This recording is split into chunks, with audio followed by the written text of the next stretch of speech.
Sa mga kandidato na tumatakbo, meron bang sumusuporta rito? Of course, ako sumusuporta. Maliban sa atin, sino pa kaya kandidato sa Senado o sa Kongreso ang sumusuporta? Very good question na ito, Kanuha.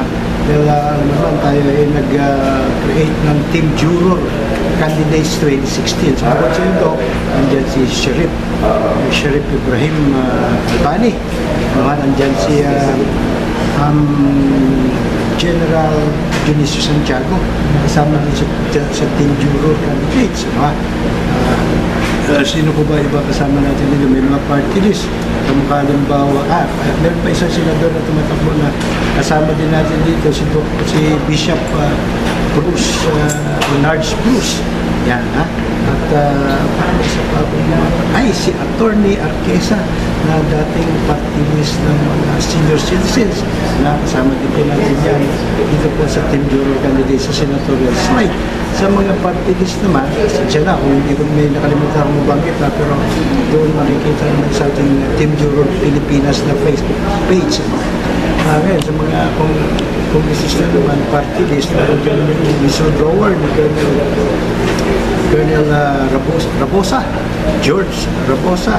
May party list din si retired Colonel PNP Rodrigo Bonifacio, ang actor ni Andres Bonifacio. Anti-drugs naman yung kanilang party list. At sino ba? Marami pang iba. Actually, hindi ko rin malala yung iba sa ngayon. Pero marami ang may gustong sumali sa ating Team Juror Candidates 2016 na. Sa kuha naman sa mga institusyon, katulad ng mga paaralan, colleges and universities, meron ba tayong paraan na mapakalat natin? Meron ba sumusuporta ang mga educational institution dito sa Pasiyan? Well, I'm sure pagka inisa natin yan, marami ang magkakagusto. Maraming kakagusto. Kasi sino ba naman Pilipino na ayaw ng totoong boss? Diba? Magiging totoong boss na dapat tayo pagka tayo ay mga jury sa single grand jury at sa trial jury. So far, I'm sorry to tell you, wala pa kasi hindi pa natin naumpisahan yung ating gagawin na yan sa mga eskwelahan. In fact, may plano din tayo magpa-essay writing contest, diba? Para mas lalo mapadalis yung papalagan sa mga estudyante. Pero may mga grupo na tayo na sumasama sa atin, mukha ba ng 5 Pillars of Justice Association of the Philippines. Isa kung na-invite nila na mag-guest of honor speaker, nag-lecture ako tungkol sa jury justice system na pinag ako sa 5 Pillars of Justice at sabi ko sa kanila, ipapagayin ko sa inyo na sa 5 Pillars of Justice, hands-on ang mamaya dyan, hindi lang sa community. Diba? Sa lahat ng haligi ng 5 Pillars of Justice, hands-on ang mamaya dyan. Napagalayan ko naman. Kaya gusto nila pag ginawa nila tayo direksyon doon. Tapos nagkaroon pa ng alyansa ating Philippine Jury Movement at yung 5 Pillars of Justice. Bukod din, may mga grupo pa ng mga asosasyon pa na ng mga sultanate. Yung Auleia Clan, yung Sultanate ng Sulu, Auleia Clan Incorporated. Bukod din, yung mga grupo pa na mas nauna sa atin na hukuman ng mamamayan na incorporated, ni Attorney Toto Housing, sumama na rin po sa atin. At Philippine Bloggers Association, kasama din natin.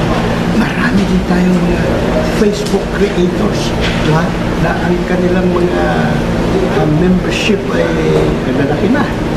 Cebu, saan nanggaling na sumusuporta din ang pagpapayaro ng jury justice system sa bansa. Meron pa tayong mga kasama dito na Philippine Tribal Foundation and Agrarian Reform Beneficiaries Incorporated. So, ang sumusuporta sa atin dito yung mga ubusan patuloy pang dadamihan dahil sa advokasya naman, kahit takalin mo, sukatin mo, timbangin mo, totoo na yun ay pakikinabangan ng bawat namin. Bilang pamukasal, a short appeal to the audience sa ating mga manonood. Now, ito po, RNOI, inigilin mo, invite kayo namin sa aming Facebook group, Philippine Trial by Jury Movement, at doon po sa aking personal na account, Sixto Baclor Lagaret, sa akin pong Facebook page, Mr. Juror for President, not for President, for Senator 2016 movement, at mga nakapaskil doon yung aming pong mga mitiin at sikain, at kayo po ay aming inaanyayahan na makikipagtulungan, doon sa direct sa inyong likod o kaya through Doc Meliendez, anak nito Meliendez na may mga kakilala din at network din sa United States of America. Sana po, tulungan natin ang mga mayang Pilipino. Tulungan po natin sa lalo na po itong mga kung tawagin ay masang Pilipino, the silent majority, pati yung OFWs na unang-unang mga naging biktima ng kawalan ng hustisya dito po sa ating bansa. Tulungan po natin sila makaahon sa buhay at huwag lang mabubusapos. Maraming salamat, sir. Maraming salamat, sir, and congratulations.